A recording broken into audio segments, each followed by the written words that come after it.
Regardless of how you feel about Patrick Bet-David, I was watching his show the other day, and he had brought up a really interesting point about the potential end of Iran. What's up, everybody? I'm Tall the Traveling Clat, your favorite white colonizing Zionist Zionizer. You can buy the Traveling Clat white colonizer shirt at thetravelingclat.com or hat or whatever other merchandise. And let's take a look at this clip right here.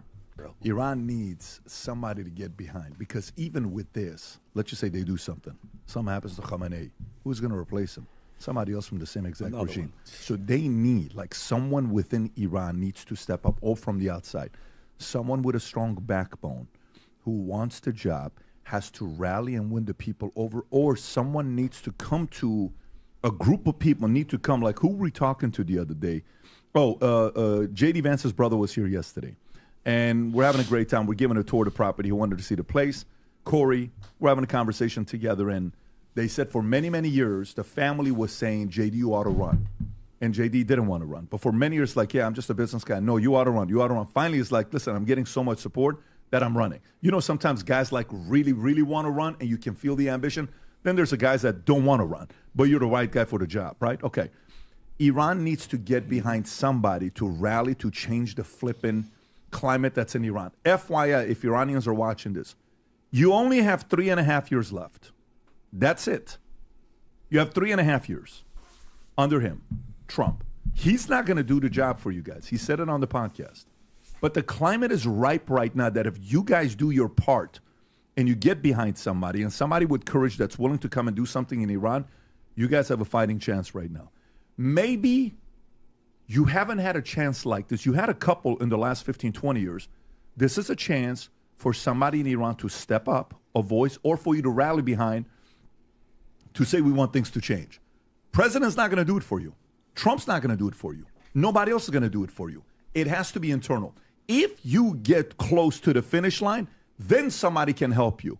But you have to show that you're getting close to the finish line. Nobody else is going to do that part. You got to go that close to it.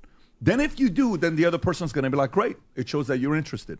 It shows that you're committed to it. It shows you're willing to go through the pain. But I think if Iran, similar story for me with China, the reason why I'm supported with the tariff stuff that we're doing right now is because I know somebody else has to deal with the tariffs with China in the next 5, 10, 15, 20 years. You're not going to have another guy like Trump in a while. You're not. You got one right now. And it's not, hey, come cause a war. No. Why don't you guys do something there to want to change the revolution? Get up there again, start making some noise. This is the time for Iranians to want to do it. I don't say it's an easy thing. I'm not sitting here saying, hey, how come you're not thinking about the livelihood of our families and all this other stuff? I don't say it's going to be easy. All I'm saying to you is if you want Iran to change. So when we think about the Middle East pre-79, the Middle East was pretty peaceful. They didn't have a lot of issues in the Middle East pre-79, Khomeini coming in. Ever since 79, Khomeini came in. The Islamic Revolutionary Guard came in. The Middle East has been in shambles. Not Iran. The Middle East has been in shambles. The entire region. Since 79. It's been 46 years now. What if some of the folks out there start rallying behind some names? You know, I think this is actually, I've heard Patrick Bet-David speak a lot. This may be the most compelling thing I've ever heard him say, this assessment. And I'm sure he's repeated this on other platforms. I caught whiff of this clip the other day, and I was like, I have to do an assessment, a reaction to this. And look, I know he's a controversial character, especially in circles that are pro-Israel and pro-Jewish. I'm not saying I neither support him or hate him or like him. I mean, he says some stuff I really agree with, and probably he's said a lot of things that I don't agree with as well. But I think when it comes to this point, and if there's any Iranians watching, try to not get offended, because I don't mean this in a defensive way. Radical complacency will end up being the death or the crux of many of these Middle Eastern nations.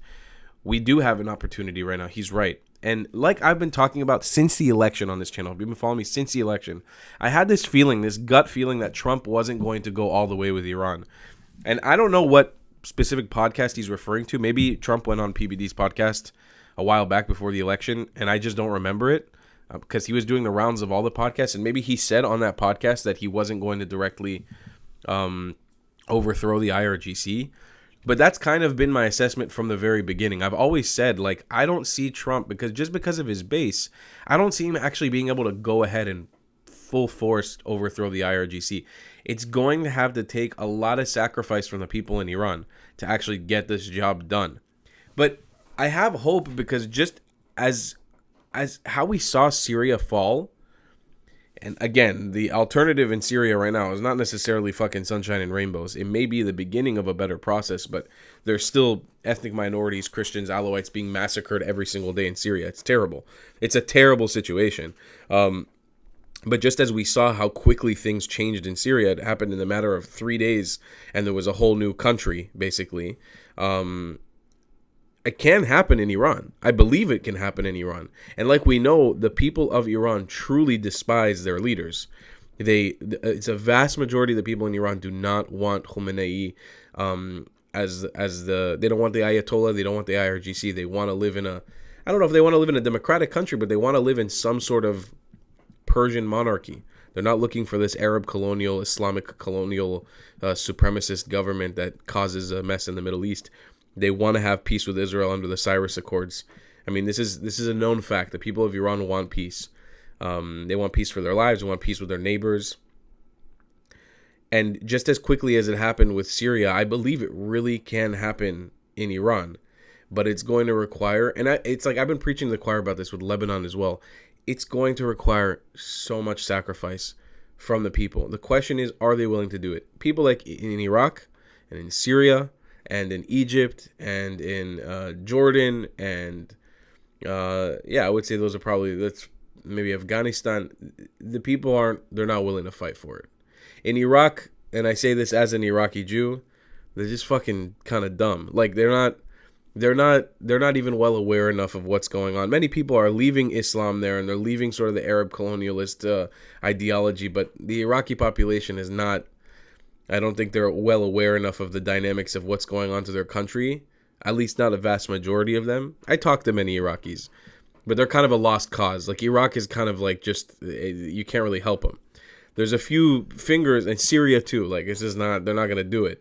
Lebanon, for example, and Iran are two examples that could actually overthrow their shitty governance and leaders and the terrorist groups that are holding them hostage and maybe usher themselves into a new age of peace. And then you have a coalition, Israel, Iran, Lebanon, Saudi, UAE, Bahrain, working together to force the rest of the countries in the Middle East to get their shit together.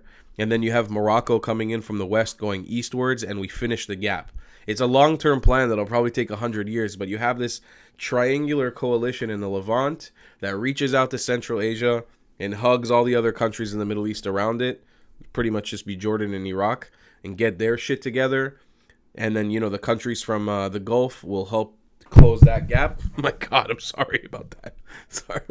The countries of the Gulf will help close that gap. And then we're looking at a somewhat unified, somewhat peaceful Middle East, and we can start spreading that from Morocco eastwards to Egypt, close the gap there between Egypt and Israel. Then you have all of North Africa peace, and all we have to work on is the South. I mean, the South can come up first, but what's going on in the southern regions like Somalia, Sudan, Ethiopia, it's a little bit more complicated, and because they truly are not Arab and no one in the Muslim world unfortunately respects them as Muslims, I see that being as like a last case scenario because there's so much colonization to undo there. But who knows? I mean, a lot of it can come from Africa and go upwards. It's just the problem is, like, we already made peace with South Sudan. Who knows? I'm getting a little bit off topic here, but if an Iranian, Lebanese, Israeli coalition could come about in the next 20 years, if we could see peace, we could have a lot of power in the Middle East. So Patrick David's talking about some compelling stuff here. I really appreciate his sentiment in this. And if you do appreciate my sentiment in this, consider buying yourself a nice white colonizer hat on the travelingclat.com. You can support the channel, and it goes a long way to help me keep doing what I do. And I'll see you in the next one. I love you a long time. Goodbye, Clats. If you believe in my content and want to support me, just know your help is needed. There's a bunch of great ways to support me, being PayPal, Buy Me a Coffee, or joining my Patreon community down below. Patreon is the best way to support my channel, and you'll get a bunch of cool perks depending on what tier you join. Another great way to support me is by buying my merchandise on the travelingclat.com. I regularly drop new merch designs like this beautiful hat or this amazing shirt, where you can support the channel and get something cool for yourself. I also have an amazing Discord community with people from all over the world. Thank you so much for your support.